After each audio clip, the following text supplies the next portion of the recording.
Hi, and welcome to this three-part online media training course. My name's Hollie and I'm a working TV reporter and media trainer based here in the East Midlands. This course is designed to give you an introduction to broadcast media and give you the tools and confidence to be able to prepare for any broadcast interview. I really hope you enjoy the course and by the end feel excited at the prospect of engaging with the media. Many people can feel daunted by media interviews, mainly from a perceived fear of tripping up. But as you know as athletes, the only way to ensure success is through preparation, and media interviews are no different. Ultimately, media interviews are not there to catch you out or make you look silly. Handled well, they're a unique opportunity for you to promote yourself. So let's look at why we engage with the media in the first place, because apart from everything else, it can be time consuming. But they do allow you to do the following: promote yourself and your sport, speak out on issues you feel passionate about, correct misinformation, and even build a media personality for yourself. And significantly, it can sometimes be more damaging to turn down a media interview. Not only is it a lost opportunity, in certain circumstances it can raise questions about what you're trying to hide by refusing an interview. So what do we mean by a broadcast media interview? Broadly speaking, broadcast can be split into radio and TV, but also, increasingly, online and social media. As we all know, online and social media content can have a far wider reach and bigger impact than traditional broadcast channels. Radio and TV stations have realised this and are now adapting their content so that most of what's recorded or filmed will also be used online. So don't be surprised if something you've agreed to with Sky Sports, for example, also ends up across their radio output, online articles and social media. But normally you will be told exactly how your material will be used, and don't be afraid to ask. With both radio and TV interviews, they can be live or pre-recorded. These require slightly different skills and present their own challenges, which we'll look at across the course. First, let's look at the basics for preparing for a media interview. Many people get worried about the questions they're going to be asked, but in fact, the questions are not what you should be focusing on. Instead, focus on what it is you want to say. What do you want to get out of the interview? Perhaps you're there to reflect on a recent success. How did you feel about it? What are the implications for the future? Or maybe you want to talk about something you care about. For example, diversity in your particular sport. Why does it matter to you? Whatever you want to say, try to hone it into 2 or 3 really important messages and have those clear in your head. Regardless of what the questions are, those messages are what you want the listeners and viewers to take away from your interview. Let's call this your strategic thinking. Next, let's look at how you deliver those messages. It's all very well having something fantastically interesting to say, but only if your audience understands you and can take it in. So think about your language. Many people can try to sound too clever in interviews, but that's not how we speak in everyday life, and it will simply turn the viewer or listener off. Try to speak in everyday language, so no lingo, jargon or acronyms, just clear language and expressions as if you were talking to a friend. Imagine perhaps you're talking to an intelligent 12-year-old. They're not stupid, but they might not be familiar with any technical terminology or something relating specifically to your sport. This will ensure you can engage with the widest possible audience. Of course, if you know you're speaking to a very specific audience, for example, the World Athletics podcast, then this might not apply. But keeping your language clear and simple will never do any harm. Many people, when consuming broadcast media, won't be giving it their full attention. They're listening to 5 Live while driving in the car, or BBC News at 6 is on in the background while they're making dinner, for example. So the more clear and understandable you are, the more they'll take in. And the third key to your killer interview brings in your personality. Now, when I say personality, we're not asking you to be Paddy McGuinness. We simply want to see a bit of energy and enthusiasm in your interview. As with your language, people will engage with you more if you come across as a natural human being rather than a robot reeling off answers. And if you can get across your personality in the process, even better. Think here about your body language. Good eye contact with the interviewer and a relaxed smile can go a long way to helping the audience connect with you and trust you.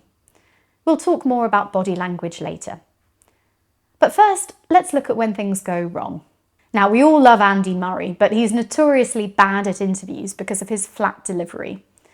It's become something of his sports personality and appeal now, but there's definitely something to take away here from what's missing in his media performances. Let's have a watch. Oh, it feels good. I mean, obviously not had that long to think about it, but you know, it's obviously it's quite a long match, pretty intense, a lot of nerves and stuff in the first set, but glad to come through, obviously. As we saw there, Andy seems to lack energy and enthusiasm. He doesn't smile and he looks down a lot, which appears evasive. Let's now watch an example of a good interview. What happened? I mean, I've worked so hard these past 4 years to get to this point today, and I mean, yesterday I got an Olympic record, like the highest score ever scored in Olympic Games, and today it just wasn't meant to be, and that's what diving does sometimes. But you know, I truly am heartbroken because I really do feel like I'm in the peak physical condition and I could really go out there and I could have won tonight, and it's really hard to accept like how it went today. Although, unlike Andy Murray, Tom has not won his event, this is overall a good interview, and the viewer engages and empathises with him. He makes his points fluently and clearly. Although it's immediately after the event, he's obviously taken some time to gather his thoughts. He uses clear, everyday language and expressions which sound natural and allow us to clearly follow what he's saying. Although he's clearly emotional and disappointed, he has good body language, maintaining eye contact throughout. He speaks honestly from the heart, which endears him to the viewer so that we commiserate with him. Any one of these three elements, strategic thinking, language, and personality, can let you down in a media interview. But with the right preparation, and importantly practice, you should be able to nail all three. So before we wrap up this first part of the course, let's turn to the practicalities of a media interview. It goes without saying that for a TV or video interview, you first need to make sure you're looking presentable. If you're being interviewed before or after competing, you will of course be in sportswear.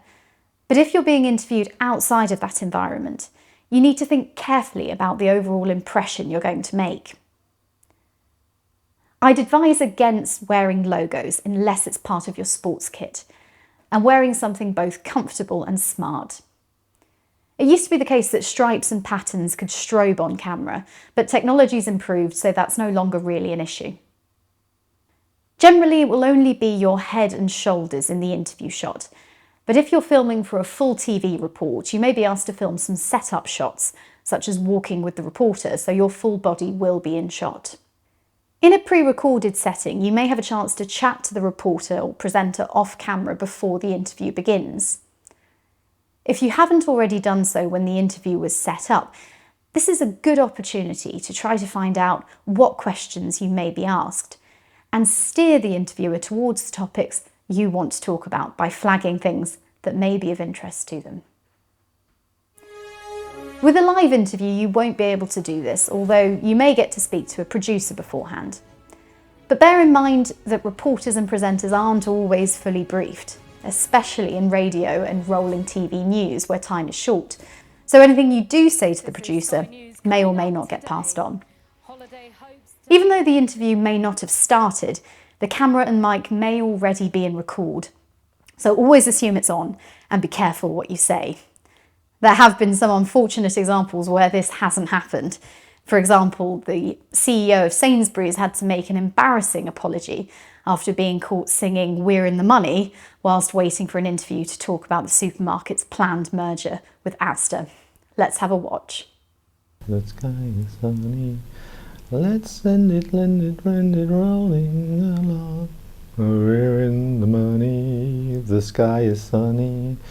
Let's lend it, spend it, send it rolling along. As a golden rule, always look at the interviewer during an interview, unless you can't see them, in which case look at the camera. If it's pre-recorded, you'll appear to the viewer as though you're looking across camera like this. For live interviews, you may be speaking to the presenter from a remote location, for example, via Zoom from home. In this case, you'll need to look directly into the camera lens. It will look to the viewer at home like this. We'll talk more about down the lines in the final module. Before we finish, let's recap what we've learned in this module. Broadcast media interviews are an opportunity for you to promote yourself and your sport. They can be live or pre-recorded for both radio and TV, which require slightly different skills. The three elements to a good media interview are strategic thinking, i.e. honing your key messages, language, making sure you use everyday language, and personality, injecting some energy and passion into your performance. With any TV or video interviews, you need to give particular consideration to your physical appearance, making sure you're wearing something smart and comfortable. Make the most of briefing calls and pre-interview chats to establish the parameters of the interview, gauge questions, and try to steer the interviewer towards what you want to talk about. If you're near a camera or mic, assume it's on, even if the interview hasn't started, so you don't get caught out saying something you regret. Always look at the interviewer unless you can't see them, in which case look directly into the camera. That brings us to the end of the first part of this course. In the next section, we'll look at how you can sell your story to the media and present it in the best way during an interview. See you shortly.